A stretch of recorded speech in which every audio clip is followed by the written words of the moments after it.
Company leaders often face the same problem. Their salespeople don't use CRM system. The staff says it's too complicated, it takes too much time, it doesn't make sense, that they already remember and know everything, and that it's generally inconvenient and, confusing. The reason for that is fairly simple.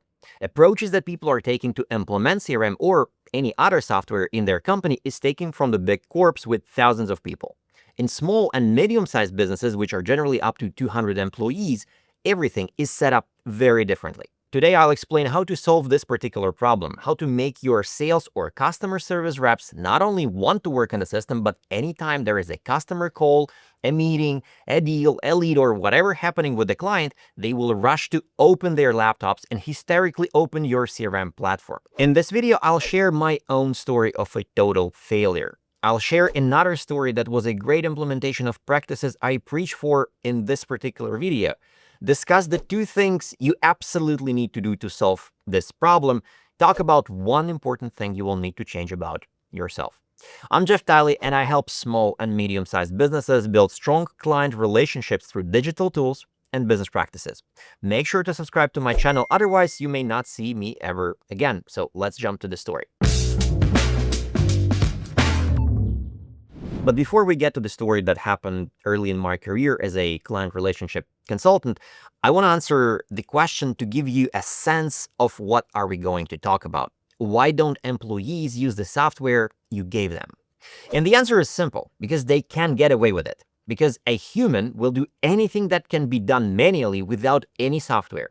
Why should they log every single action? It's an extra step that seems unnecessary. It should work the other way around. For example, why do we use smartphones? Well, because we can't get on TikTok to rot our brains without one. Because you cannot chat with your mom by sending a postal pigeon. You ultimately need your phone. Which brings me to the story. A while back, I had a client. Let's call him Edgar.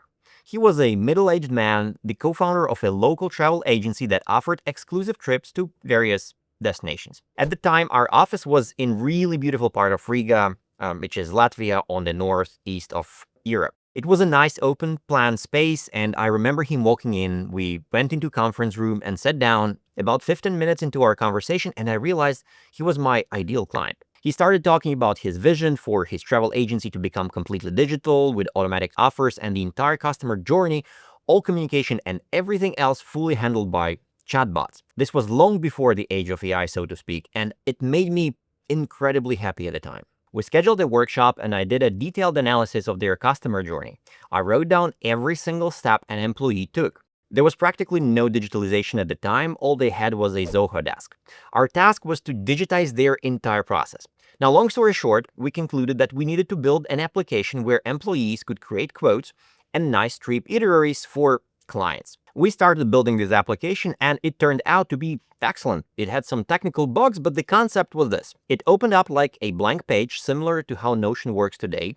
You'd open it, start typing something in, and use different shortcuts. For example, you could hit a slash, type the name of a hotel, and it would insert the hotel right there. The idea was that an employee could write a text-based proposal and insert interactive elements that would later convert into a formal quote. It was a brilliant hybrid way of working. An employee could still create a custom proposal however they wanted, but the system would recognize, for example, that they had inserted a hotel with specific dates, and it would automatically pull up, a price. This price, by the way, could be adjusted later, and this was really a great idea. But when we delivered what you could call a version 0.1, a functional prototype, the first thing we heard was from Edgar himself. And this is a direct quote from an email. Listen, it's just not convenient. It doesn't work. It takes the employees longer. It's all inconvenient. Too many clicks, too many buttons. Now, if you're listening to this and you see similarities and wondering where to start, I have a solution for you. I've created a free customer relationship strategy assessment. This 10-minute quiz will help you pinpoint your biggest bottlenecks across 5 key categories: customer acquisition, the sales process, client retention, technology and data, and team culture. After you complete the audit, you will get a personalized report with immediate actionable steps. It's the perfect first step to figuring out exactly where you need to focus. Check the link in the description below. Now back to the story. Of course, bad feedback from the initial release bothered me, but I wasn't discouraged.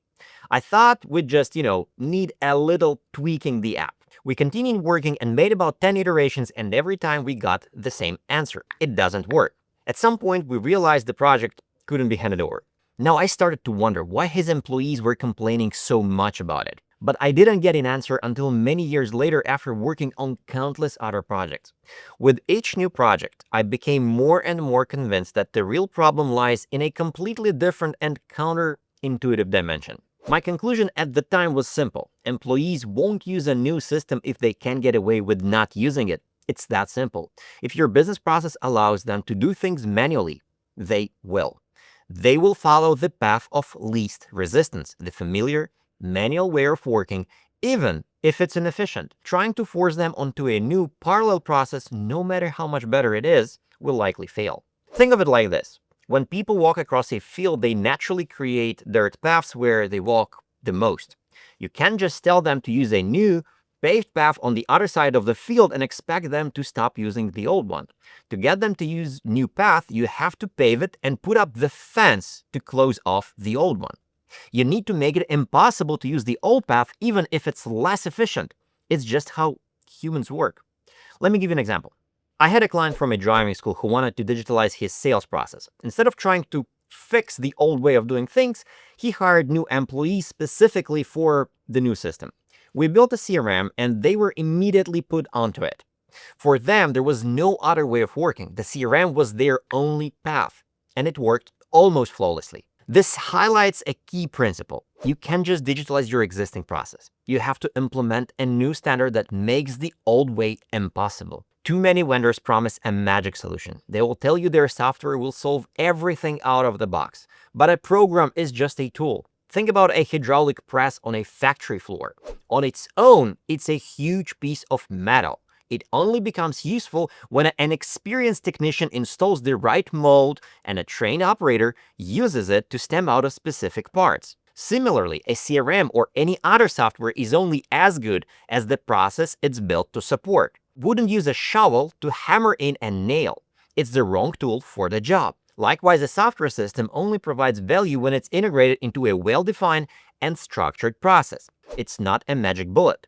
It's a tool that requires a strategic approach and a skilled user to be effective. This is why small businesses often struggle with new systems. Unlike large corporations with specialized roles and standardized tasks, small businesses often have employees wearing many hats. This lack of standardization makes it harder to implement a new, rigid process. But the most successful salespeople, regardless of the company's size, operate on a consistent template. They found what works and they stick to it. Even if they don't do that consciously, they still do it. That's the reason they are the best. You can't just buy a software and expect it to fix your problems. You have to fundamentally change your process. If you want a new system to work, you must eliminate the option to not use it. Which brings me to the 3 things you could start with. And I'll do this by asking a question I ask all my clients.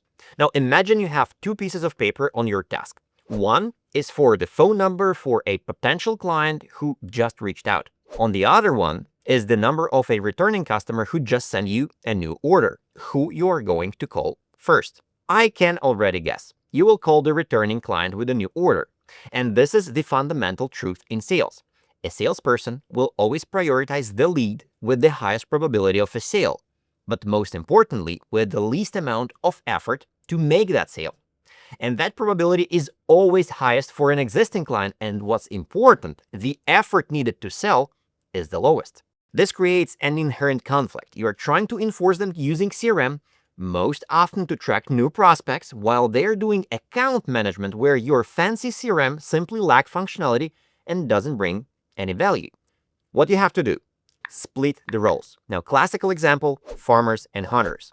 Hunters look for new customers, farmers service them.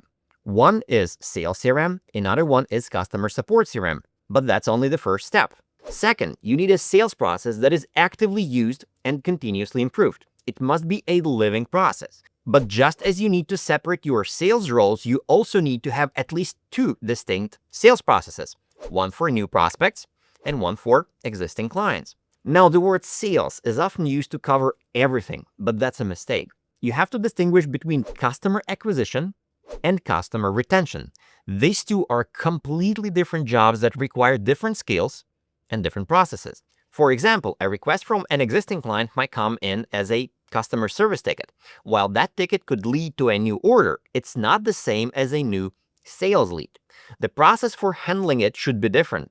And by the way, people who handle that should also be different. Just remember the example with 2 phone numbers I gave you. This brings us to a crucial point. A CRM is just a tool.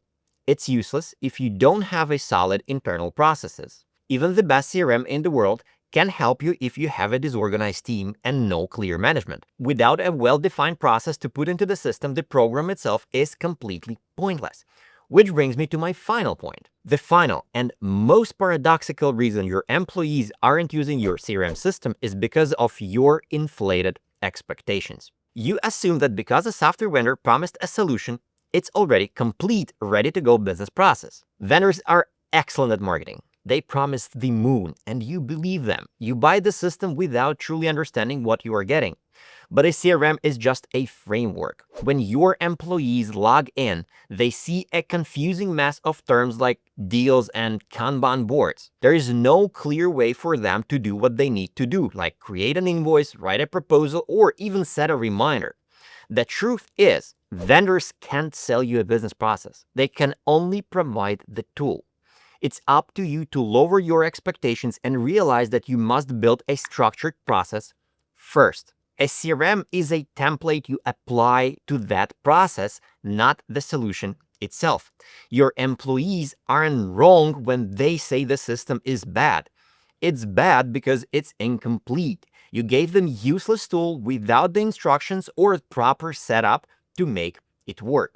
Now, if at this point you're wondering, what do I do? Start small. Start with my free customer relationship strategy assessment. It's an online tool that helps you quickly define your weak areas in sales, customer support, digital, and management. It's instant, no obligation, and completely free. Link in the description below. On that note, make sure to subscribe to my channel, hit like to this video to help spread the word, and see you next time. Peace.